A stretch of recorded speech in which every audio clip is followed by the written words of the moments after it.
네, 안녕하세요. 네. 자, 오늘부터는요, 마무리 이제 정리를 할 거예요. 총정리인데, 이론을 가지고 정리한 것보다는 100문제를 가지고, 문제를 가지고 정리를 할 거예요. 자, 그러면, 여러분들은 이제 할 때요, 뒷부분 보시면, 우리 교재 중에 뒷부분 보시면 한 50페이지 정도 해가지고요, 이론 정리된 부분이 있어요. 이제 이것은 우리 이론 교재를 사용했던 거, 거기에서 그림만 뺀 거예요. 그림만 뺀 거기 때문에 내용은 거의 동일합니다. 그래서 한 50페이지 정도 되니까 여러분들은, 오늘은 지적법 50문제를 할 것이고요. 다음 주에는 등기법 50문제를 해요. 그러면 여러분들은 이제 공부를 하실 때, 뒤에 있는 내용을 보고 예습을 하고 오시면 되는 거죠. 뒤에 있는 내용을 보고 예습을 보시고, 문제를 풀어보면 좋겠지만은, 시간이 이렇게 많이 없으면은, 그래도 문제 푸는 것보다는 뒤에 예습을 먼저 하고 오시고요. 그 다음에 함께 이제 문제를 풀면서 복습을 하는 거죠. 다시 한번 복습을 하는 식으로 정리를 하면 됩니다. 자, 그러면 우리 이제 50문제. 지적법 50문제 좀 우리가, 그래도 공부를 많이 했으니까 풀 수 있는데, 다음 주에 등기법 50문제는 사실 한 회에 끝내기가 만만치 않으니까 미리 한번 등기법은 문제도 한번 함께 보시고 오시기 바랍니다. 그러니까 등기법은 50문제를 한 회에 하려면은 좀 진행이 빨리 나갈 수밖에 없으니까, 그러니까 지적법은 문제를 안 풀고 오셨어도 우리가 하다 보면 기억이 나요. 하다 보면 기억이 나니까 쉽게 따라올 수가 있는데, 등기법은 따라오기 쉽지 않을 수도 있으니까요. 미리 한번 문제를 풀고 오시기 바랍니다. 자, 그러면은 1번부터 한번 보도록 하죠. 3페이지에 1번부터요. 먼저 지적법부터 보도록 하죠. 자, 토지의 조사, 우리 실제 시험 문제에서요, 지적법 12문제가 나오는데, 12문제 중에요, 앞에, 12문제 모두 그렇습니다. 앞에는 항상 이 말이 붙어 있어요. 공간정보의 구축 및 관리 등의 법령상 이렇게 나오니까요. 이 부분은 이제 넘어가셔도 돼요. 항상 12문제 다 이렇게 나오니까 뒷부분부터 보시면 됩니다. 자, 토지의 조사 등록에 관한 설명으로 틀린 것은 해서요. 일반론이죠. 가장 일반적인 내용이죠. 자, 우리 지적사무는 국가사무고, 구체적으로 국토교통부 장관이 담당한다고 했죠. 그래서 국토교통부 장관은 모든 토지에 대해서 필지별로 소재 지번, 지목 면적, 경계 좌표, 이 토지의 표시를 조사 측량하여 지적공부에 등록해야 된다. 이때 주어가 이제 국토교통부 장관이라는 걸 잘 기억하시면 돼요. 전국의 모든 토지 이런 말 나오면 어떻습니까?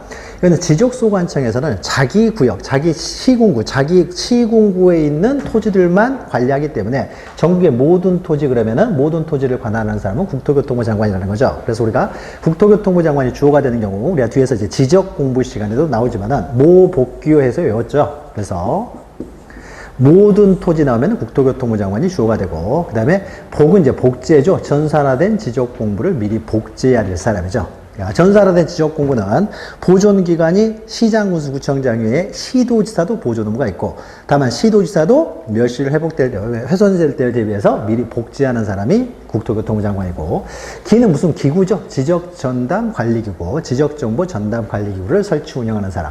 요거는 요청이죠. 그래서 지적공부와 관련돼서 타 기관에 자료 요청하는 사람이 국토교통부 장관이다. 그래서 이 네 가지만 국토교통부 장관이 주어가 되고, 그 이외에는 다 지적소관청이 주어가 된다고 했죠. 그래서 가장 일반적인 내용이죠. 그래서 모든 토지 나오고 여기 소재까지 정할 수 있는 사람 나오면은 주어는 지적소관청이 아니라 국토교통부 장관이죠. 그래서 국토교통부 장관이 모두 등록을 했어요. 자, 등록을 한 이후였습니까? 그 이후에 이제 토지 이동이 발생하면, 토지 이동은 토지의 표시를 이제 새로 정하거나 변경, 말소하는 걸 말하죠. 그래서 토지 이동이 발생하면 그때 비로소 이제 지적소관청이 등장을 하는 거죠. 그래서 지적소관청이 결정한다. 다만 원칙적으로는 이제 토지소유의 신청을 받아서 결정하지만 신청이 없어도 직권으로 조사 측량하여 결정할 수가 있다는 거죠. 이 두 문장 잘 시험에 나오는 문장이니까 잘 기억하시고요. 자, 그 밑에는 이제 직권으로 이제 지적소관청이 토지소유의 신청이 없어서 직권으로 정리하는 절차가 나오는 거죠.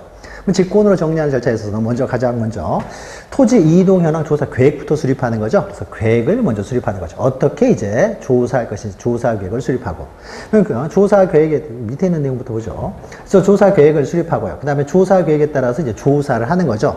그럼 조사된 내용을 어떻습니까? 조사를 하고, 조사된 내용을 이제 조사부에 기록하고, 여기서 조사부에 기록된 내용을 깔끔하게 다시 정리해 놓은 것을 우리는 조서라고 했어요. 조서를 작성하고, 그럼 조서 작성했다고 바로 정리하는 거 아니라고 했죠. 토지 이동 정리 결의서를 작성해야 된다는 거죠. 결제 받아야 되는 거죠. 그래서 결의서를 작성하는 거죠. 결의서. 자, 결의서를 작성하게 되면 이제 결정이 된 거죠. 결의서 작성하기 전까지 아직 결정된 게 아니에요. 시장 구청장이 결정하는 거기 때문에 그래서 결의서를 작성하는 거죠. 그럼 결의서를 작성하게 되면 비로소 결정이 되고 그럼 결정된 내용으로 이제 정리를 한다는 거죠. 이 순서대로 이루어지고 또 이제 중간에 여기는 없지만 우리가 또 기억할 것이 계획을 수립할 때는 이거는 지적소관청이 수립하기 때문에 시군구 단위로 계획을 수립한다는 거죠. 그런데 부득이한 경우는 이제 보다 작은 단위인 읍면동 단위로 계획을 수립할 수도 있다는 거죠. 근데 3번 보니까요, 계획을 수립하는 과정에서 시도지사 승인을 받아야 되느냐? 시도지사 승인은 필요 없죠. 그럼 우리가 시도지사 승인을 받아야 되는 경우가 세 가지 두 문자로 외웠죠. 그래서 우리가 지, 반, 축해서 외웠잖아요. 그래서 지는 이제 지번 변경이죠. 그 다음에 반은 이제 지적공고 반출할 때. 축은 축적 변경이죠. 그래서 지반축에서 시도지사 승인사항. 이것을 제외하고 시도지사 승인이라는 말 나오면 다 틀린 편이라고 했죠. 그래서 계획을 수립할 때 승인 같은 건 필요가 없는 것이죠. 3번이 틀린 거죠. 자, 그래서 여기까지 이 문제 안에서요, 좀 더 언저리까지 여러분이 기억하시면 돼요. 지금 우리 지금 설명했던 거 언저리까지 기억하시면 이제 토지를 조사 등록하는 일반적인 절차가 이제 끝난 것이죠. 자, 그러면 이제 2번부터는 본격적인 지번에 관한 내용입니다. 지번도 보통 이제 한 문제 정도 나오죠. 자, 지번을 부여하는 방법이죠. 지번에 관한 설명으로 옳은 것은 자, 1번 지번은 아라비아 숫자로 표기하되 임야도에 등록된 토지는 토지의 지번은 숫자 앞에 산자를 붙이죠. 임자가 아니라. 그리고 이게 임야이기 때문에 산자를 붙이는 것이 아니라 대장을 구분하는 표시라고 그랬어요. 그래서 임야도에 등록돼 있기 때문에 산자를 붙이는 거고, 임야라고 하더라도 지적도에 들어와 있으면 산자를 붙이면 안 되는 것이죠. 대장 구분 표시고요. 2번 지번은 지적소관청에 부여하죠. 그래서 우리가 국토교통부 장관이 주어가 되는 모 복귀호를 제외하고는요, 다 지적소관청이 주어가 된다 생각하시면 되고, 그래 지번 부여 지역은 이제 동리를 말하는 거죠. 일반적으로 동리 단위로 지번 부여 지역 그러면은 우리가 동리로 바꿔서 읽으면 되죠. 동리별로 남동에서 북서가 아니죠. 왼쪽 위에서 오른쪽 아래로, 그러니까 북서에서 남동으로 부여하는 거죠. 북서에서 남동으로. 또 지번은 본본과 부본으로 구성하되 본본과 부본 사이에는 줄 표시로만 표시해서 연결하는 것이지 의자로 표시해서는 안 되는 거고, 우리가 읽을 때만 의자로 읽는 것이죠. 읽을 때만 의자로 읽는 것이고요. 그 다음에 이제 신규 등록하고 이제 등록 전환에 있어서 지번 부여 방법. 신규 등록과 등록 전환은 지번 부여 방법이 동일하죠. 그래서 원칙적으로 부번을 부여하죠. 부번이면 인접토지 본번의 부번. 근데 예외적으로 본번을 부여할 수 있는 경우가 세 가지가 있죠. 그래서 최종 지번 토지에 이렇게 인접했다랄지, 아니면 인접하지 않고 멀리 떨어져 있다랄지, 여러 필지로 되어 있다랄지. 자, 이런 경우에는 우리가 본번으로 부여할 수 있죠. 본번으로.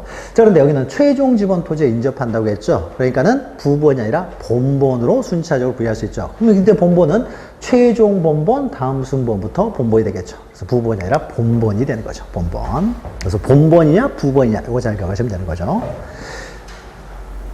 자, 그 다음에 5번. 지번부여지역의 일부가 행정구역의 개편으로 다른 지번부여. 우리가 지번부여지역은요, 동리로 바꿔서 읽으면 돼요. 그러니까 어느 동의 일부가 행정구역의 개편, 행정구역 개편은 행정구역이 통폐합이 됐다는 거죠. 통폐합이 돼가지고 다른 동에 속하게 되었어요. 그러니까 서초동하고 방배동하고요, 합쳐져가지고요, 서초동이 만들어졌다는 거죠. 서초동이. 자, 그러면은 지적소관청이 넣습니까? 그 방배동하고 서초동을 합쳐져가지고 서초동이 돼버렸으면은 지번을 방배동 집어넣습니까? 새로 속하게 된 서초동의 지번을 부여해야 된다. 맞죠? 맞죠? 서초동의 지번을 부여한다. 이건 맞죠? 아무 이상이 없잖아요. 다만 이때 이제 지번을 부여하는 방법이 없습니까? 지번을 부여하는 방법이 엄청나게 많은 토지에 대해서 지번을 부여하기 때문에 지적 확정 측량 실시 지역에서의 지번 부여 방법에 따라 지번을 부여하는 거죠. 그러니까 요 말도 맞고, 그 다음에 행정구역이 개편됐을 때는 요 말도 맞고, 그 다음에 그러면 구체적으로 어떻게 지번을 부여하느냐에 있어서 새로 속하게 된 지번부여 지역에 새로 속하게 된 동에 지번을 부여하는데, 이때 부여하는 방법이 지적 확정 측량 실시 지역에서의 지번부여 방법을 준용한다라는 거죠. 그래서 지개축 해석을 했잖아 우리가. 5번만 만든 내용이 되는 거죠. 자, 그 다음에, 자, 3번. 중간중간 설명되어 있는 것이 우리 뒤에 요약되어 있는 내용이 함께 설명되어 있으니까, 밑에 설명되어 있는 내용들도 뒤에 요약되어 있는 내용 똑같으니까 참고로 보시면 되고요. 그 다음에 3번을 보죠. 자, 지번에 관한 설명으로 틀린 것은요. 자, 1번. 자, 신규 등록 또 나오죠. 신규 등록. 등록조는 원칙적으로 부번을 부여한다. 맞죠? 인접토지 본번의 부번. 2번 등록 전환 대상 토지, 신규 등록 동일하죠. 여러 필지로 돼 있다고 했죠. 그러니까 여러 필지로 돼 있으니까 이제 본번으로 부여할 수가 있는 거죠. 본번. 그 지번 부여적의 최종 본번, 다음 순번의 본번이 되겠죠. 본번으로 부여할 수 있다. 3번 분할의 경우에는 한 필지는 분할 전의 지번을 부여하죠. 그럼 나머지 필지는 부번을 부여하죠. 나머지 필지는 그럼 최종 부번 다음 순번의 부번이 되겠죠. 부번. 이거 본번이라고 했으니까 틀린 거죠. 본번. 본번이 아니라 부번이죠. 그래서 최종 그 본번의 그 집어는 본번의 최종 본번 다음 순번부터가 아니라 최종 부번 다음 순번부터 부번을 부여하는 거죠. 그 본번의 최종 부번 다음 순번부터 부번을 부여하는 거죠. 그러니까 본번이냐 부번이냐 요거 잘 기억하시면 되는 거죠. 그래서 부번을 부여한다. 3번이 틀린 거죠. 한 필지는 분할 전의 집어, 나머지 필지는 부번을 부여한다. 부번. 자, 4번 합병의 경우로서 토지 소유자가 합병 전의 필지에 주거, 사무실 등의 건축물이 있어서 건축물이 위치한 집안을 합병 후의 집안으로 신청을 했을 때, 합병은 신청이 필요한 거죠. 신청하지 않으면 그냥 선순위 집안을 부여해버리면 되는 거예요. 그래서 신청을 했을 때만 이제 건축물 있는 집안을 합병 후의 집안으로 부여해야 된다. 맞죠? 합병에서 신청이 필요하죠. 분할에 있어서 건축물 있는 집안을 건축물에 있는 집안을 이제 분할 전의 집안을 건축물에 있는 집안에 우선하에 부여할 때는 따로 신청할 필요가 없었던 거죠. 그래서 분할 전의 집안을 한 필지는 분할 전의 집안을 부여하는데 어디다 부여할 것이냐는 건축물 있는 토지에 분할 전의 집안을 우선하에 부여할 때는 따로 신청할 필요가 없죠. 근데 합병에 있어서 건축물에 있는 토지의 집안을 합병의 집안으로 부여하기 위해서는 신청이 필요하다는 거죠. 자, 5번 지적소관청은 집원을 변경. 자, 집원 변경이 나오죠. 집원을 변경할 수도 있는 거죠. 집원이 가지런하지 않으면 집원 변경할 수 있죠. 자, 집원 변경이었습니까? 우리가 지반축에서 시도지사 승인사항이라는 거죠. 그래서 시도지사 승인을 받아야 된다.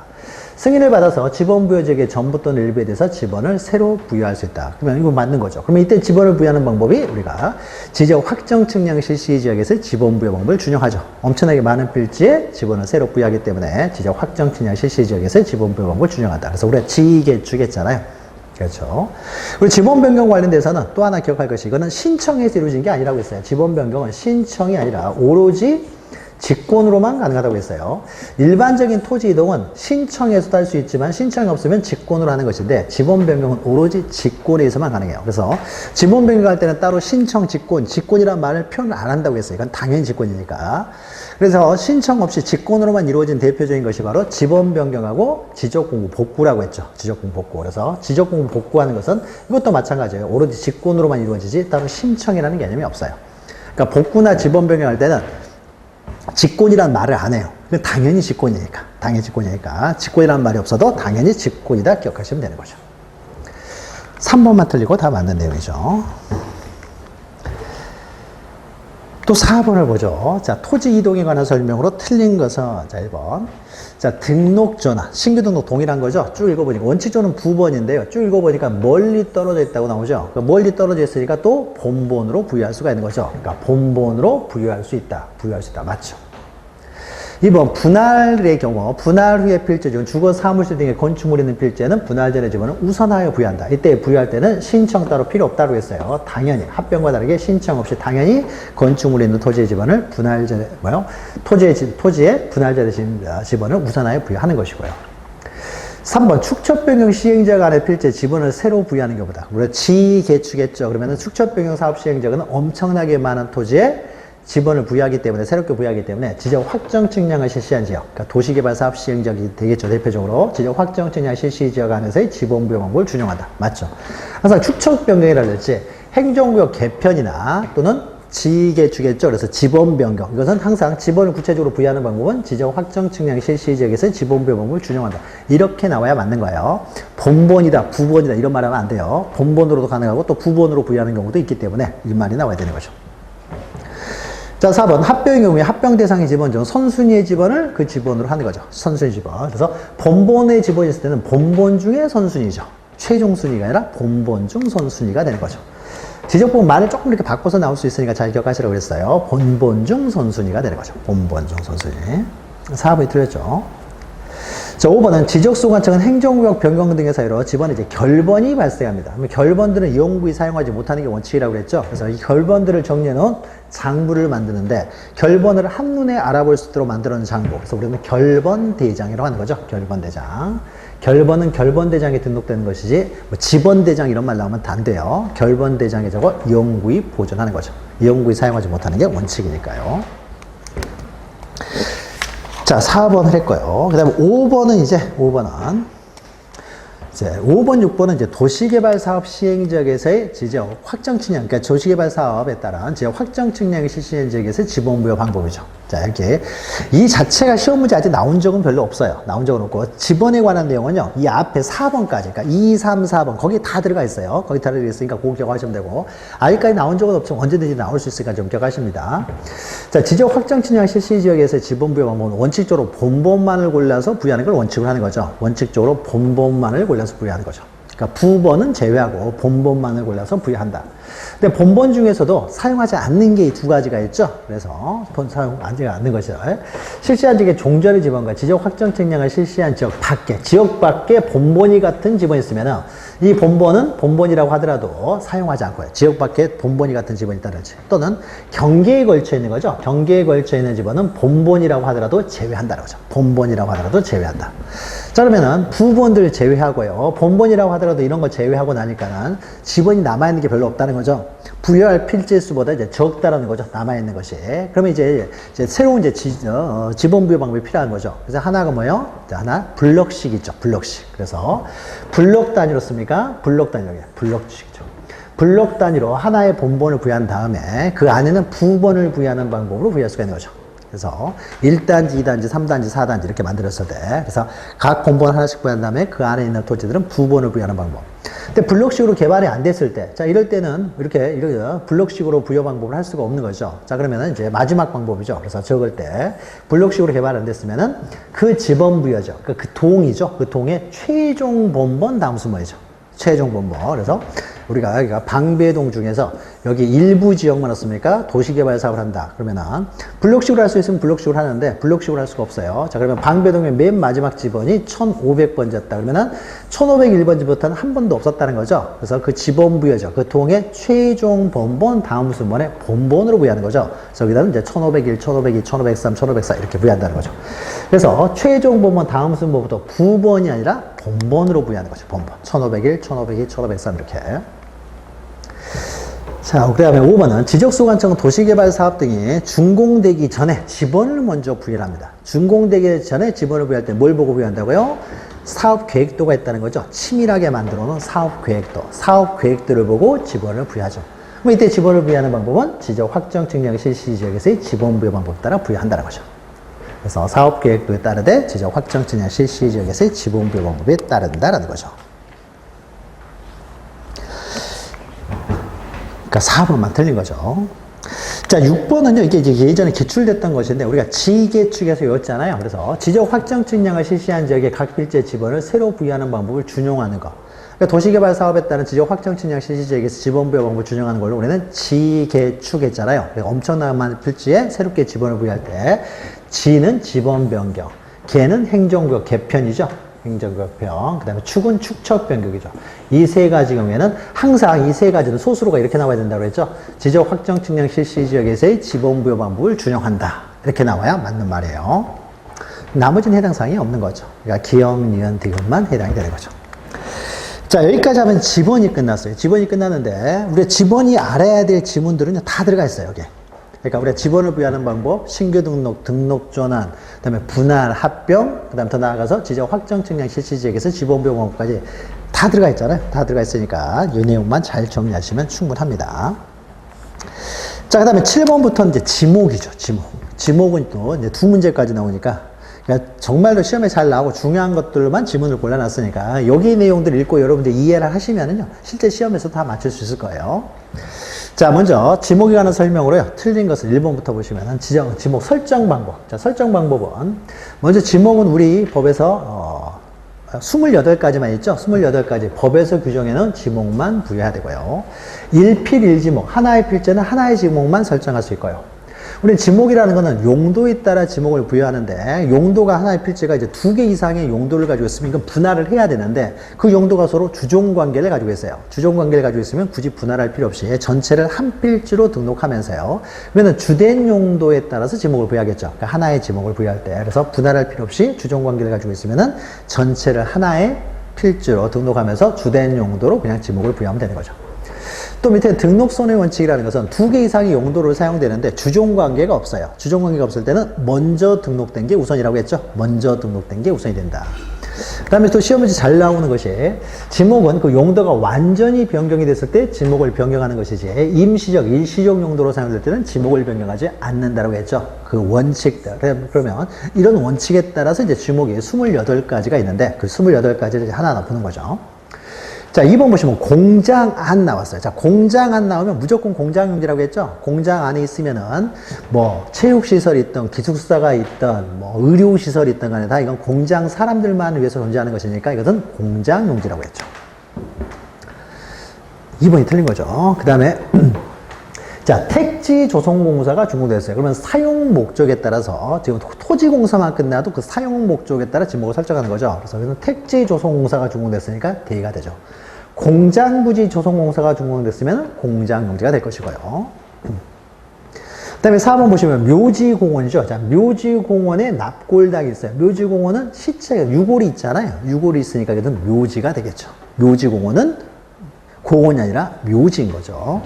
공원이 되기 위해서 항상 국토유기행 및 이용에 관한 법률이라는 말이 나와야 된다고 그랬어요. 국계법이 나와야 공원이 되는 거고, 여기는 국계법이 아니잖아요. 묘지공원은 묘지일 뿐인 것이고요. 자, 5번은 종교단체 법인 설립 허가 여부 관계없이 종교적 목적으로 건축하여 사용 승인된 경우에는 당연히 종교용지가 되는 거죠. 그러니까 뭐 설립 허가를 받았느냐 안 받았느냐 이걸 보는 것이 아니라 우리는 사실관계를 보는 거죠. 어떤 목적에 따라서 만들어져서 지금 사용되고 있느냐 이걸 보니까는 종교용지가 되는 거죠. 그러니까 뭐 설립 허가를 받았느냐 안 받았느냐는 중요한 게 아니라고 했습니다. 자, 8번을 보죠 또. 자, 여객 자동차 터미널. 이거 잘 기억하시라고 그랬죠. 여객 자동차 터미널. 그래서 강남 고속버스 터미널 이렇게 생각하시면 된다고 그랬어요. 그래서 예전에는 터미널에 그냥 버스를 주차시켜 놓은 주차장이었지만 지금은 극장도 있고 쇼핑몰도 있다 보니까 다목적으로 이용된다는 거죠. 그래서 어느 하나의 지목으로 딱 찍기가 힘들어요. 그러니까는 잡종지가 되는 거죠. 그래서 이걸 통해서 우리는 여객 통해서 씁니까? 그러면은 항만이라든지 항만용지나 공항 이런 데도 우리는 버스만 타고 여행 가는 것이 아니라 공항 또는 뭐 항만, 그러니까 배 타고도 갈 수 있으니까 항만용지, 공항시설 이런 것들도 다 공항 이런 것들도 다 잡종지가 되고요. 그 다음에 자동차를 또 하나 이제 얻어가지고 자동차를 통해서 씁니까? 우리는 자동차와 관련된 독립적 시설 부지가 또 잡종지라고 했죠. 그래서 여객 자동차 터미널은 잡종지다. 그래서 여객과 관련된 것들, 항만용지들도 잡종지가 되고, 그 다음에 자동차와 관련된 독립적인 시설물들이 다 잡종지가 된다고 했죠. 그 다음에 2번은 경부고속철도와 접속하여 민간 자본으로 설치된 역사요. 자, 역사 넣습니까? 철도가 사라지면 사라질 거 아니에요. 우리가 고속버스 휴게소하고 비슷하다고 했죠. 그래서 이거는 철도를 위해서만 존재하는 거죠. 철도 목적으로 표 끊고 기차 타기 위한 곳이니까 이건 철도용지가 된다고 했어요. 그러면 우리가 지목을 우리가 판단할 때는요, 소유자가 누구냐 이건 중요한 게 아니라는 거죠. 그러니까 이건 아무런 의미도 없는 함정일 뿐인 거죠. 소유자가 누구냐는 중요한 것이 아니라 용도에 따라 지목을 설정합니다. 그러니까 국가가 소유하는 토지든 개인이 소유하는 토지든 이런 것들은 중요하지 않고 용도만 보고 지목을 설정하기 때문에 민간 자본으로 만들었던 국가의 자본으로 만들었던 이건 중요한 게 아니죠. 철도를 목적으로 이용되면 다 철도용지가 되는 거죠. 자, 3번 물건 등을 보관 저장하기 위해서 독립적. 자, 저장 보관하는데 이게 독립적이라는 거죠. 자, 독립적이면은 물류센터라는 거죠. 물류센터 부지 이런 걸 말하죠. 독립적으로 존재하면 이것은 창고용지가 되는 거죠. 오로지 창고지 자체만이 독립적 용도를 가지고 있을 때는 창고용지가 된다. 그다음에 4번 주차장법의 규정에 의해 설치된 부지 인근에 설치된 부설주차장이죠. 단순한 부설주차장 그러면 습니까? 이거는 주차장이 아니라 원래 용도가 그대로 유지가 되는 거죠. 단순한 부설주차장은 주차장이 안 되는 거예요. 근데 인근에 설치됐으니까 원래 있던 그 목적과는 별도의 토지잖아요. 별도의 토지. 그래서 주차만을 위해서 특별히 조성된 토지가 되는 거죠. 인근에 있으니까. 인근에 있으면은 주차장이 되는 거죠. 인근에 있으면. 단순히 부설주차장은 주차장으로 하지 않지만 인근에 있기 때문에 주차장이 되는 것이죠. 그 다음에 5번은요, 우리가 주유소용지인데 주유소용지는 습니까? 석유 등을 판매하는 곳이죠. 반드시 중요한 게 석유 등의 판매라는 거. 판매하는 곳이 바로 주유소용지니까 석유 등의 판매라는 말이 있어야 되는 거죠. 자, 소방관계법규에 설치된 위험물 이동탱크 저장이 있어요. 위험물 이동탱크 저장. 이거는 판매하는 게 아니에요. 판매하는 게 아니기 때문에 주유소용지가 될 수가 없습니다. 판매하는 곳이 주유소용지가 되는 거예요. 그러니까 석유, 수소, 전기 이런 거 다 판매하는 곳이 주유소용지가 되는 거죠. 따라서 이런 것들은 전국에 뭐 핵폐기물 이런 걸 말하는 거니까요. 이런 거 종류에 몇 개 없겠죠. 그래서 이런 것들은 이제 잡종주로 다 들어가는 거죠. 잡종주로. 그래서 주유소공제는 판매라는 말이 있어야 되죠. 그러니까 판매를 위한 부속시설, 원유 저장소 이런 것들이 다 판매 목적으로 판매를 위해 존재하니까 이런 건 주유소공제가 되겠지만은 판매와 전혀 상관없는 것들은 주유소공제가 안 되는 것이죠. 5번이 틀린 거죠. 또 9번을 보죠. 자, 옳은 것은요. 자, 연, 왕골 등을 재배를 해버리면 우리는 재배라는 말이 들어가면 전답과손을 하는 거죠. 그래서 연, 왕골을 물속에서 재배하니까 답이 되겠지만, 이거는 자생한다고 했죠. 그러니까 재배하는 것이 아니기 때문에 이거는 전답과손을 하지를 못하고, 그럼 자생하면 그냥 물이 고여있는 토지일 뿐이죠. 그러니까 유지가 되는 거죠. 유지가. 맞죠? 옳은 것은 1번은 그냥 맞는 거죠. 자, 2번은 천일염 방식에 의하면 염전이 됩니다. 근데 천일염 방식에 의하지 않고 소금을 이제 제조하는 공장이 있어요. 소금 공장. 공장이라는 말 들어가면 언제나 공장 용제 된다고 그랬어요. 공장자가 들어가면 언제나 공장 용제 됩니다. 그 다음에 3번은요. 자동차 등의 판매 목적으로 설치된 유리장, 물류장, 야외전시장 그랬는데 우리가 판매 목적, 우리가 주차장은요. 반드시 주차 목적이죠. 주차 목적. 오로지 주차만을 위해서 주차 목적으로 조성된 토지가 우리는 주차장이 되는 거죠. 그러니까 판매 목적이니까 이거는 주차장이 안 된다고 했어요. 이런 건 주차장이 아니라 그냥 잡종지가 됩니다. 그러니까 주차 목적이었을 때 우리는 주차장이 되는 거죠. 그 다음에 4번 자동차, 선박, 기차 등 제작 또는 정비 공장 안, 여기도 공장 안이란 말 들어가죠. 공장 안이란 말 들어가면 언제나 공장 용제되는 거죠. 주유소 용지는 우리가 석유 등을 판매하는 곳이니까 판매하는 곳이죠.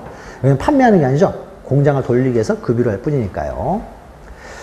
그 다음에 5번은 학교용지, 공원, 종교용지 안에 유족고적 기념물이 있어요. 유족고적 기념물이 있으면 원칙적으로 사적지가 돼야 되지만은 이것이 학교용지, 공원, 공장용지 안에, 죄송합니다. 학교용지, 공원, 종교용지 안에 있으면요. 사적지로 하지 않는다고 했죠. 그래서 불국사 안에 있는, 사적지가 쪽으로 해주세요. 불국사 안에 있는 다보탑, 석가탑은 따로 사적지로 하지 않는다고 그랬어요. 그래서 불국사 안에 있으면 다 그냥 종교용지가 될 뿐이라고 했어요. 다 종교. 그러니까 학교용지, 공원, 종교용지 안에 있는 것들은 사적지로 따로 하지 않는다라고 했죠. 또 10번을 보죠. 10번. 자, 일반 공중의 위락, 휴양 등을 적합한 시설물을 종합적으로 하죠. 우리가 종합 위락 이런 말 나오면 종합 위락 시설 이런 말 나오면 다 유원지라고 했죠. 유원지. 그러니까 야영장의 지목이 뭐냐 이걸 외우면 안 된다고 그랬어요.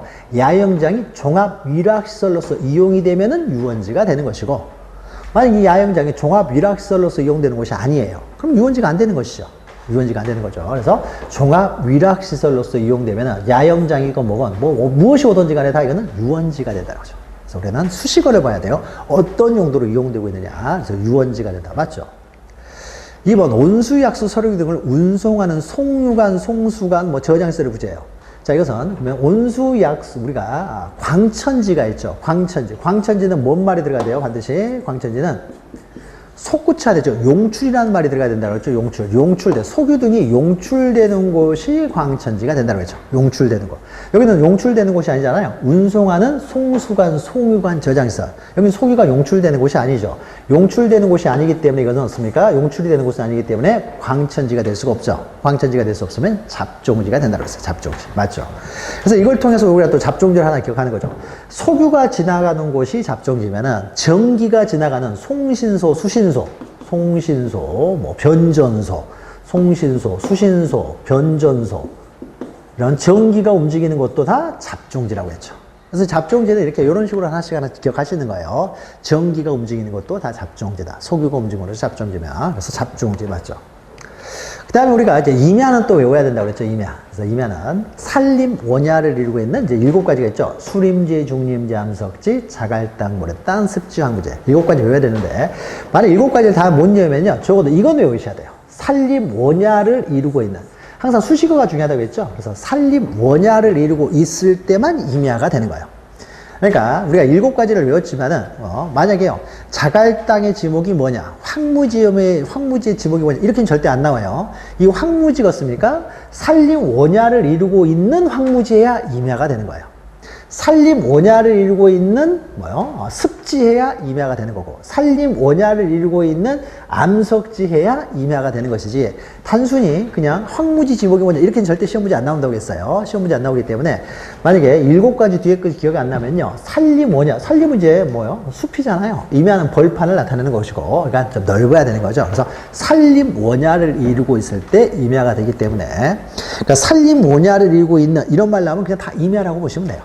산림 원야를 이루고 있다라고 하면 맞죠?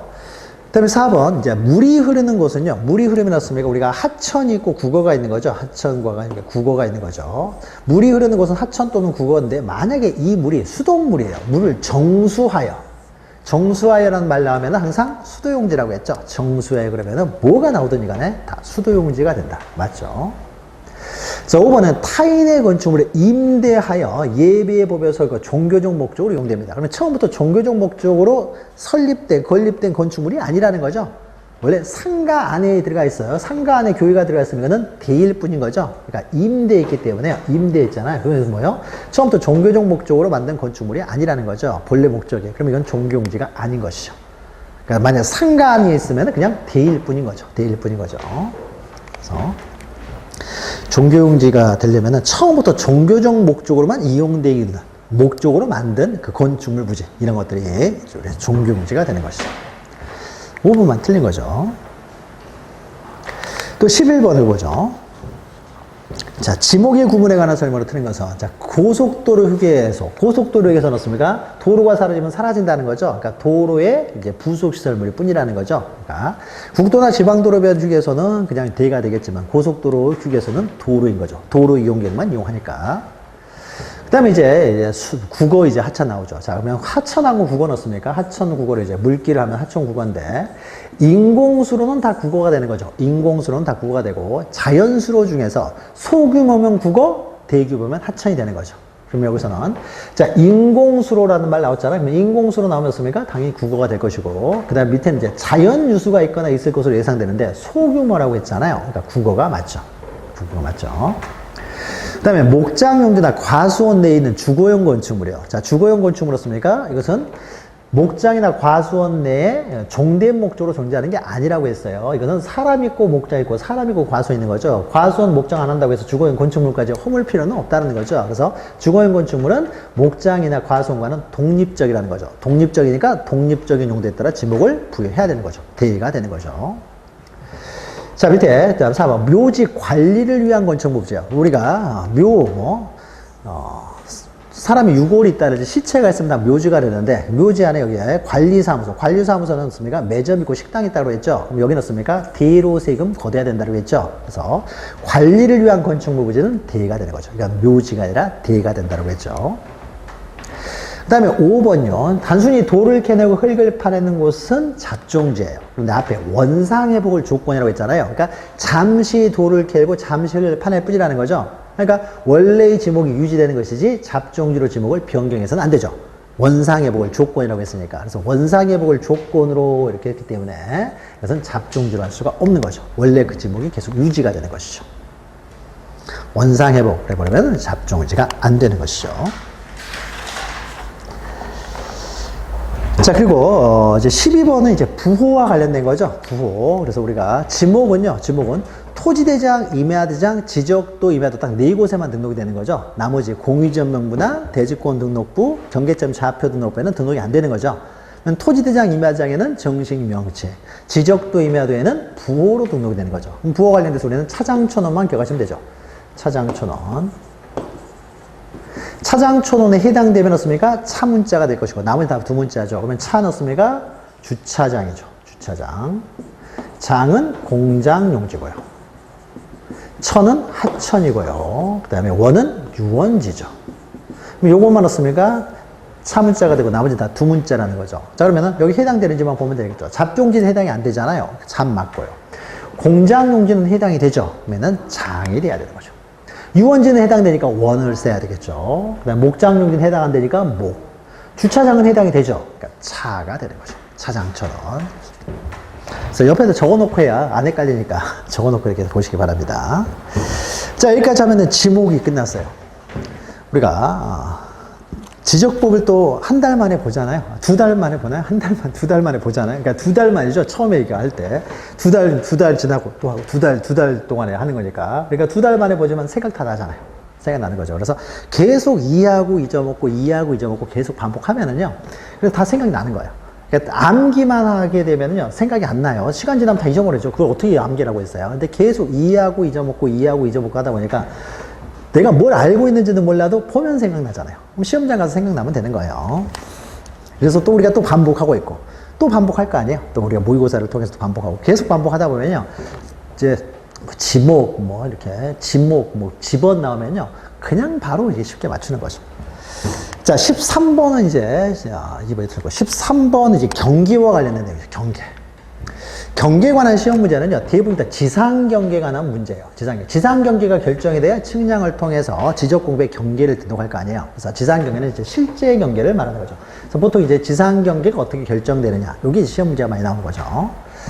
자, 1번. 토지의 지상경계는 둑, 담장, 그 밖에 구획의 목표가 될 만한 구조물 등 경계점 표지 등으로 나타내는 거죠. 담이 있다든지, 지상경계 이렇게 되는 거죠. 지적소관청은 토지 이동에 따라 지상경계를 새로 정할 수가 있는 거죠. 지상경계, 뭐, 분할이라든지, 또는 뭐, 신규 등록하면 새로 지상경계를 정하는 거죠. 그러면 지상경계를 새로 정했으니까 지상경계에 관한 정보를 등록되는 장부를 만드는 거죠. 지상경계가 등록됐으니까 지상경계점 등록부가 되는 거죠. 그러니까 지상경계에 관해서 정보가 등록되는 장부. 경계점 좌표 등록부 해버리면 안 돼요. 경계점 좌표 등록부하고 지상경계점 등록부는 전혀 다른 거죠. 전혀 다른 거죠. 그래서 지상경계점 등록부를 작성 완료했다. 지상경계점 등록부는 지적공부 7가지는 해당이 안 되죠. 경계점 좌표 등록부는 해당되지만 지상경계점 등록부는 해당이 안 되죠. 그럼 여기는 이제 문제는 많이 나왔으니까 제가 여기 100문제 여기 안에 집어넣지 않았지만은 지상경계점 등록부에 등록되는 사항들 외웠죠, 우리가? 소지도 생각하면서 우리가 소, 지, 좌, 지, 종, 위, 설, 사 외웠잖아요, 이렇게. 모든 지적에 관한 장부였습니까? 그 토지를 먼저 특정하기 위해서 소재 지번이 무조건 들어가는 거죠. 소재 지번. 이때 소가 소유자 해버리면 안 돼요. 소재 지번이죠. 좌로 시작하는 건 좌표밖에 없고요.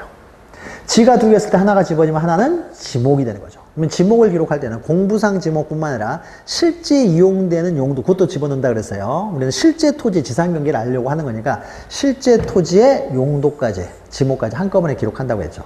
종은 종류죠. 경계점 표지 설치했으면 종류. 그 다음에 이 종류의 경계점 표지를 어디다 설치했는지 위치죠. 위치를 글로만 표현해 놓으면 우리가 알아먹기 힘드니까 그림까지 그려놔요. 설명도. 근데 그림을 또 정밀하게 아무리 그래도 또 한계가 있으니까 사진까지 찍어 놓는다는 거죠. 사진 파일. 그래서 이건 이제 두 문자로 외웠던 거죠. 여기 없지만 나오면 이렇게 두 문자 가지고 이제 풀면 되는 거죠. 자, 그 다음에 3번. 지상경계 구역을 형성하는 구조물 등의 소유자가 다르면 소유권에 따라서 지상경계를 결정하는 거죠. 그래서 우리가 보통 연접하는 토지 간에 높낮이 차이가 없으면 구조물의 중앙인데 다만 그 구조물이었습니까? 왼쪽 토지 소유자가 소유하고 있어요. 그렇습니까? 그거는 경계로습니까? 그러면 왼쪽으로 그림을 그려야 될 거 아니에요. 그래서 연접하는 토지에 여기 있으면 여기 갑이 소유하고 여기 을이 소유하는 토지면 원래는 중앙이 될 텐데 이 건물을, 이 지역을 갑이 소유한다. 그러면 여기가 지상경계가 되는 거잖아요. 여기가 오른쪽에 지상경계가 되는 거죠. 제가 눈이 이상한가요? 편이 이상한가요? 왜 이쪽으로 걸려고 그러는데 안 꺼주시죠? 아니, 이렇게 되는 거죠. 그러니까, 소유자가 다르면 소유권에 따라 정해지는 거예요. 근데 소유자가 이제, 이거 특별하게 뭐 소유권, 다 소유자가 다른 경우가 아니라면은 일반적인 이제 구조물의 중앙, 뭐 경계선의 경사면의 하단부, 상단부 이런 게 있는 거죠. 소유자가 다른 경우는 소유권에 따라 정한다는 거죠. 그 다음에 4번은 행정기관의 장, 지방자치단체장, 모르겠는데 쭉 읽어봐요. 그래서 끝까지 토지를 취득하기 위해 분할합니다. 자, 분할할 때 뭐 건축물이라는 말 안 나오잖아요. 그러면은 건축물 안 나왔습니까? 분할할 때는 언제나 경계점 표지, 그러니까 지상경계점에 경계점 표지를 설치해 측량할 수 있다는 말 나오면은 수식어가 무엇이 나오든지 간에 다 맞는 말이라고 했죠. 수식어가 무엇이 나오든지 간에 다 맞는 말이라고 했잖아요. 그래서 분할할 때는 뭐 매매를 위해서 분할하던 개인적인 이익이죠. 소유권 이전하기 위해서 분할하던 어떤 공익적인 필요에서 분할하던 간에 항상 지상경계점에 경계점 표지를 설치하고 측량할 수 있다. 그럼 무조건 맞는 말이라고 했죠. 그래서 한 필지를 두 초지로 분할하는데 그냥 분할할 때 씁니까? 지상경계점에 경계점 표지를 설치하고 측량할 수 있다. 이런 말 나오면 다 맞는 말이에요. 자, 그런데 이제 5번처럼요. 5번처럼 도시개발사업 등의 사업시행자가 사업주의 경계를 결정하기 위해서 토지를 분할하는 거, 또 분할합니다. 분할하는데 여기서는 뭐가 나오냐? 지상 건축물이 등장을 하죠. 만약 건축물이라는 말 나오면 어떻습니까? 이때는 이제 건축물을 걸리게 할 수 있느냐 없느냐 이런 말이 나오는 거죠. 그러면 원칙적으로는 걸리게 할 수가 없는 게 원칙인데 예외적으로 두 가지가 있죠. 그래서 어떤 판결에 의해서 판결이 이렇게 분할하라 이렇게 나오면 어떻습니까? 분할할 수밖에 없잖아요. 또 하나가 어떤 공익적인 필요죠. 공익. 그래서 판결 또는 공익적인 필요. 그러면 공익적인 필요 그러면 어떻습니까? 도시개발사업 대표적인 어떻습니까? 공익사업이잖아요. 그래서 뭐 공공사업, 고시개발사업, 국토계획 및 이용에 관한 법률, 대표적인 공법이죠. 이런 말 나오면은 다 걸리게 할 수가 있다라는 거죠. 이럴 경우에는 걸리게 할 수 있다. 그러니까 이럴 때는 어떻습니까? 건축물이 등장하면 이제 수식어를 봐야 되는 거죠. 근데 단순히 건축물이 등장하지 않고 분할 이야기가 나오면 어떻습니까? 수식어를 볼 필요가 없어요. 수식어 볼 필요 없이 다 맞는 말이에요. 다 맞는 말이에요. 그러나 건축물이 등장을 해버리면 이제 원칙과 예외가 있으니까 수식어를 봐야 되겠죠. 이거는 예외에 해당하는 거죠. 예외에 해당되기 때문에 걸리게 할 수가 있다라는 거죠. 근데 매매나 뭐 소유권 이전 이런 말 나와버리면은 이거는 걸리게 할 수 없는 게 원칙으로 가는 것이고, 공익이나 판결, 공익적 필요, 판결을 나오면은 걸리게 할 수 있다. 그러니까 이건 걸리게 할 수 있는 사안이 되는 거죠.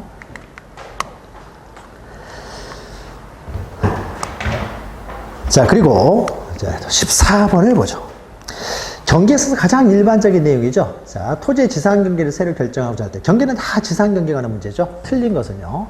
단해가지고 지상 경계 구역을 형성하는 구조물 등의 소유자가 다른 경우는 제외한다. 그러니까 소유자가 다른 경우는 소유권에 따라 정해진다는 거죠. 그러니까 이런 걸 제외하고 일반적인 내용이죠.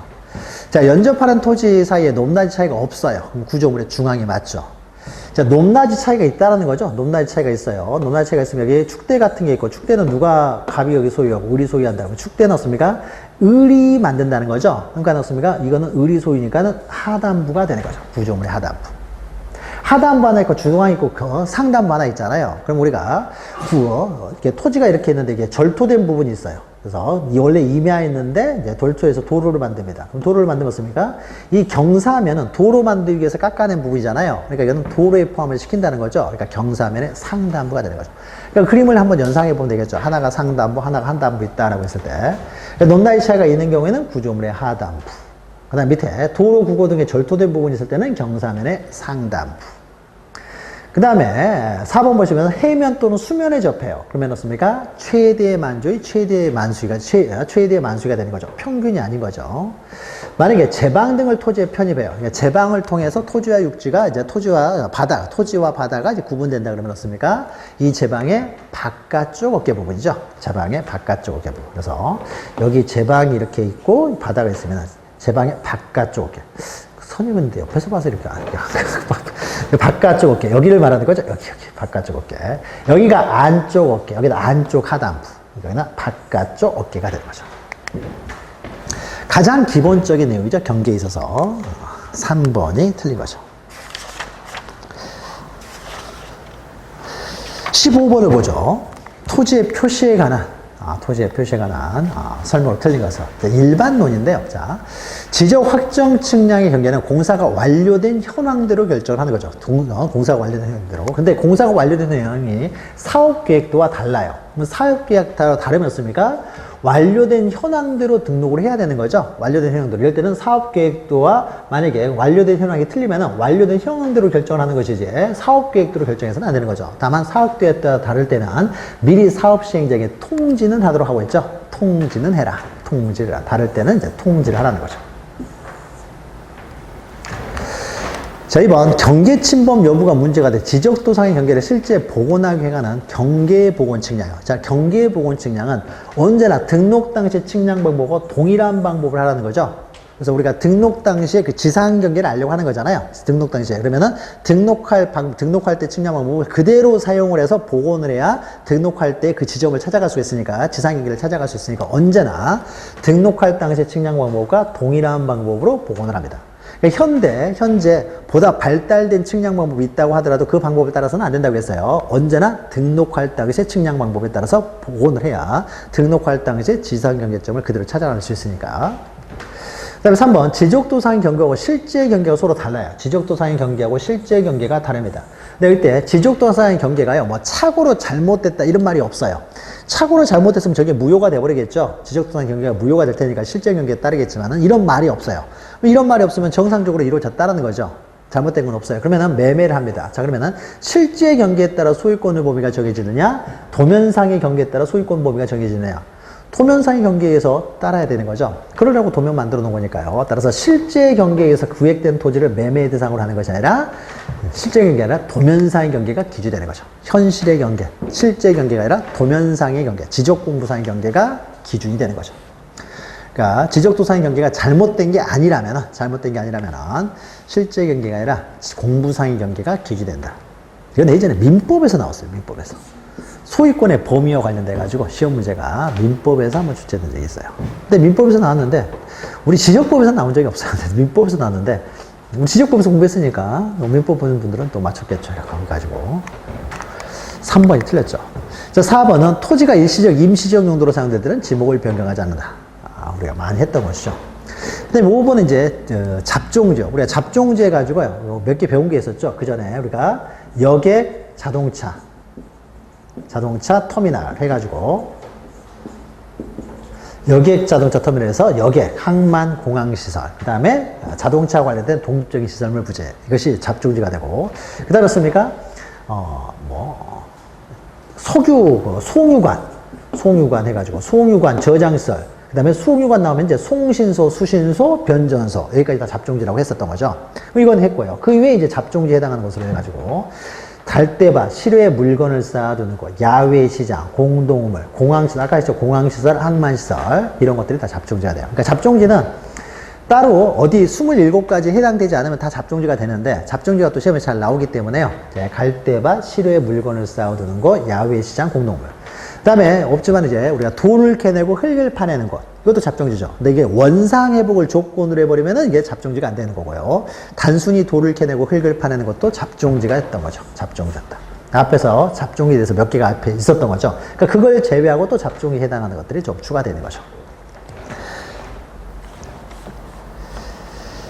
자, 그리고 이제 16번을 보죠. 16번 이제 면적이네요. 면적. 자, 지적 측량에서 필지의 면적을 측정해야 되는 경우. 자, 면적을 새롭게 등록할 때는 다 면적을 측정을 하는 거죠. 새롭게 등록할 때는 면적을 측정을 해야 돼요. 그러면은, 우리가 합병 같은 경우에는 이제 합산하면 되니까 측량할 필요 없는 거죠. 합병. 면적 경계 좌표 이동했음에도 불구하고 유일하게 측량하지 않는 게 바로 합병이 되는 거죠. 자, 그러면 1번이요. 임야대장 등록지를 토지대장 등록지로 옮깁니다. 이게 뭐예요? 등록 전환할 때 측정한다고 했죠. 다시 경계에 정하고 면적도 다시 측정한다고 했죠. 그러니까 그때 이제 임야대장에 등록되어 있는 기존의 면적하고 다시 등록 전환된 면적하고 오차가 발생했을 때 어떻게 해결할 것이냐. 이게 이제 등록 전환에서 굉장히 중요하게 나오는 거죠. 그 다음에 밑에 보죠. 미등록된 토지를 새로 지적공부에 등록할 때 신규 등록이잖아요. 당연히 면적 측정해야 되는 거죠. 4번 분할할 때는 면적을 새롭게 또 측정을 해야 되는 거죠. 측정을 해야 되는 거죠. 그 다음에 이제 2번을 보죠. 합병이란 말 나왔다고 해서 합병은 측량하지 않는데 해가지고 합병해서 이거 측량하지 않는다 해버리면 안 돼요. 합병을 위해서요. 뭘 한다는 거예요? 축척 변경을 한다는 거잖아요. 축척 변경. 합병을 하기 위해서 축척 변경을 해요. 그러면 축척 변경할 때는 측량을 해야 되는 거죠. 그 다음에 나중에 합병할 때 측량하지 않는 거죠. 그러니까 합병을 위해서 축척이 다르면 합병을 못 하니까 먼저 축척을 동일하게 만들기 위해서 합병을 위해서 축척을 동일하게 만들기 위해서 축척 변경을 하는 거잖아요. 그럼 축척 변경할 때는 당연히 면적을 측정을 할 것이고, 그 다음에 나중에 합병할 때는 따로 측량할 필요가 없고요. 축척 변경이니까 측량을 해야 되죠. 자, 3번 없습니까? 면적을 환산만 하는 거잖아요. 면적 이동이 발생한 게 아니죠. 그냥 평 단위로 되는 걸 제곱미터로 전자계산기만 돌려서 환산만 하는 거잖아요. 면적을 새로 정하는 게 아니죠. 새로 정하는 게 아니고 면적이 바뀐 것도 아니잖아요. 면적을 바뀌는 것도 아니라 따라서 습니까? 환산할 때는 측량할 필요가 없는 것이죠. 그러니까 면적이 새롭게 이제 정한다를 짤 때 그때 이제 면적을 측정하게 되는데 뭐 변경이 생긴다는 거죠. 이거는 면적에 변경이 생기는 것도 아니고 새롭게 정하는 것도 아니잖아요. 환산만 하는 거니까 따라서 이럴 때는 측량할 필요 없죠. 그래서 합병하고 합병을 위한 축척 변경은 다른 거예요. 축척 변경할 때는 측량을 하고 그 다음에 이제 합병할 때 측량을 하지 않는 거죠. 그러니까 우리가 많이 했던 거죠. 그래서 만약에 갑이 소유하는 토지가 이렇게 생겼고 둘이 소유하는 토지가 이렇게 생겼는데 모양이 비슷하게 생겼어요. 둘 다 이제 100평 정도 되는 거죠. 근데 요거는 600분의 1 축척으로 등록되어 있고 이것은 1200분의 1 축척으로 되어 있어요. 그러면 어떻습니까? 요거는 이제 크게 되어 있을 거고 작게 되어 있을 거 아니에요. 그럼 축척이 다르니까 합병을 못 할 거 아니에요. 그러면 어떻습니까? 1200분의 1로 되어 있는 것을 600분의 1로 축척을 변경하면 되잖아요. 이때 합병을 위한 축척 변경할 때, 한 필지 축척 변경할 때 시도의사 승인이 필요할까요? 이건 시도사 승인이 필요 없는 사항이죠. 그러니까 합병을 위한 축척 변경은 시도사 승인이 필요 없는 사항이죠. 한 필지. 그럼 이제 어떻습니까? 이거를 600분의 1 했으니까 600분의 1 였습니까? 눈 대충으로 해서 눈찜작으로 이것을 뭐 이렇게 그리는 건 아닐 거 아니에요. 그러니까 정확히 측량을 해가지고 씁니까? 딱 그리겠죠, 경계를. 그 다음에 습니까? 면적도 다시 측량을 해야 되겠죠. 여기는 1200분의 1이니까 1의 자리까지만 구했지만 여기는 600분의 1이니까 습니까? 600분의 1로 샀기 때문에 여기는 0.1까지 구해야 될 거 아니에요. 그러니까 당연히 습니까? 측량을 당연히 해야 되는 거죠. 측량을 해가지고 이 토지의 면적이 X고 만약 이 토지를 측량했더니 Y가 나왔어요. 그러면 나중에 이제 합병을 하겠죠. 두 토지를. 합병을 할 때는 그냥 더하면 되는 거죠. 합병할 때는 따로 측량을 할 필요는 없는 거죠. 그러나 축척 변경할 때는 측량을 해야 되는 것이죠. 자, 그 다음에 17번을 보죠. 17번. 자, 면적에 관한 설명으로 틀린 것은, 자, 면적은 수평면상의 넓이죠. 수평면상의, 해수면과 수평면상의 넓이죠. 그래서 삽지를 아무리 해뒀습니까? 면적은 변경이 없는 거죠. 수평면상의 넓이를 구하는 거죠. 자, 그럼 수평면상의 넓이를 구하는데, 자, 경계점 좌표 높이에 등록된 지역의 토지 면적은 제곱미터 이하 한 자리죠. 경계점 좌표 높이에 등록된 지역은 정확하게 좌표를 가지고 측량할 수 있으니까 제곱미터의 한 자리, 그러니까 소수점 첫째 자리가 구하는 거죠. 자, 이 부분은 전계점 좌표 높이에 등록된 지역은 축척과 상관없이 축척이 1000분의 1이 되든 상관없이 언제나 0.1까지 구하는 거죠. 그래서 0.1까지 구하는 곳은 경계점 좌표 높이 등록된 지역은 다 0.1까지 구하고요. 경계점 좌표 높이에 등록되지 않은 지역에서 0.1까지 구하는 것은 축척이 600분의 1이죠.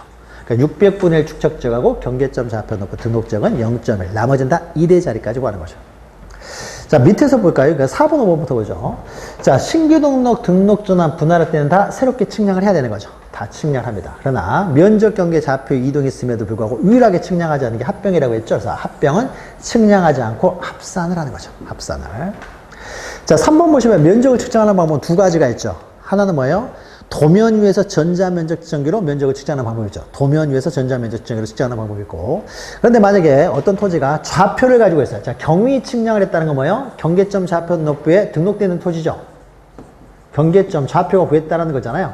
좌표를 구하는 측량 방법이 경위 측량이니까. 그러면 좌표가 있어요. 그러면 좌표가 있으면 어떻습니까?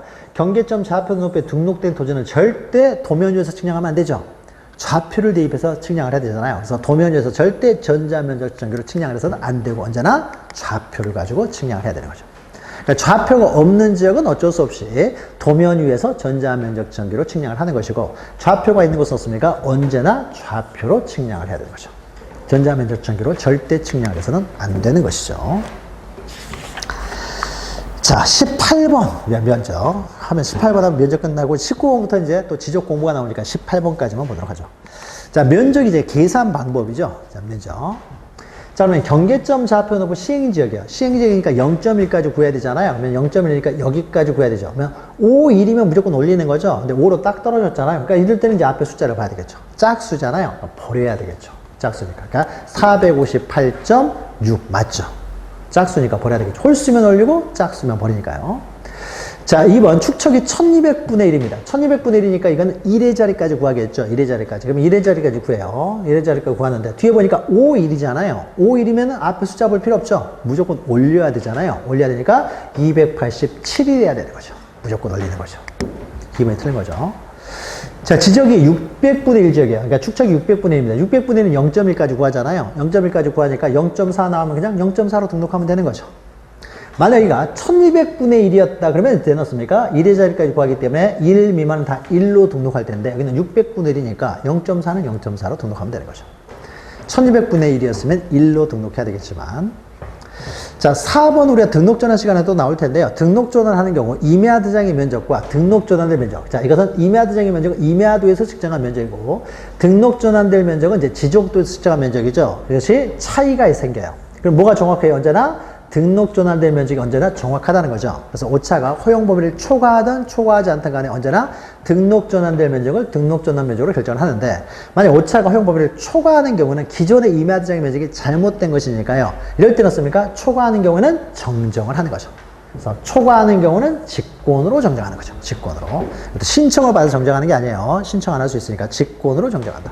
초과할 때는 직권 정정이죠. 초과하지 않으면 정정할 필요는 없고요. 정정할 필요는 없고요. 5번 토지를 분할하는 경우에 분할 전후 또 분할하다 보니까 또 순간 면적 오차가 발생할 수 있는 거죠. 자, 오차가 허용 범위 이내예요. 오차가 허용 범위 이내라는 것은 기존의 면적이 잘못된 게 아니라는 거잖아요. 분할은 좀 다르다고 했죠. 기존에 같은 축척에서 이루어지기 때문에 그러면 기존의 면적이 잘못된 것이 아니기 때문에 기존의 면적을 고칠 필요는 없고요. 오차롭습니까? 분할의 각 필지의 면적에 나누어 그냥 등록하면 된다고 했어요. 초과를 하면은 기존의 면적이 잘못됐으니까 정정을 하겠지만은 허용 범위 이내면 어떻습니까? 기존의 면적이 잘못된 게 아니기 때문에 나누어 등록한다. 맞죠? 2번만 틀린 것이 되는 것이죠. 자, 여기까지 하게 되면요. 사실 우리가 그 토지의 등록과 관련해서 18번까지 해서 토지의 등록과 관련해서 중요한 내용들은 다 들어가 있는 거예요. 그래서 여기다가 이제 여러분들은 많이 혹시 또 복습을 하시면은 여기다가 쓰면 다시 뒤에 요약을 보면서 여기다 조금만 추가하면 되는 거죠. 그러면은 또 정리가 될 겁니다. 잠시 쉬었다가요. 19번 지적 공부부터는 잠시 쉬었다가 이어가도록 하겠습니다.